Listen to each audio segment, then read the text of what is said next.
I'm really thrilled with the work that the Marshall Project is doing. It's so critical to have a quality journalistic platform that's willing to elevate these issues. Far too often, inequality is framed on TV, in the news, as unfortunate. The sort of ways in which we've then tried to deal with them become charity rather than structural change. The public is far, far ahead of the elected officials on these issues. People are really looking at criminal justice issues quite differently. When I talk to police officers in my city, they feel thrown at the front line of everything that goes wrong in our community. Every situation does not require the police department being called. All of these cops who now couldn't do police work, but were being allowed to treat Baltimore as if it was their hunting ground. Framed cases and stealing drugs and setting people up. This is an abiding contempt for the underclass. The jury acquitted him in less than an hour for something that he'd been on death row for 19 years for.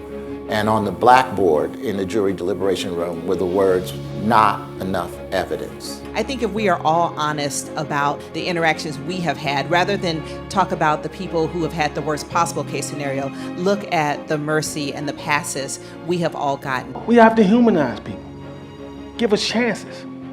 The door is closed in our face from day one. Because there's over 10,000 collateral consequences to having a criminal background. The criminal justice system we've created was born of and premised on the idea of race and social control, and it's become a massive social control system that eats federal and state dollars. We're not trading your safety for a few bucks. The states that have done steps in the direction of criminal justice reform have seen crime fall. Doing justice is actually challenging the systems and structures that seek to dehumanize and marginalize. Right now, it's load them up, put them away, don't think about it. You did something wrong, and that's a problem. The faith community has to be that conduit back into the community. If we're not the open doors to the community, who is?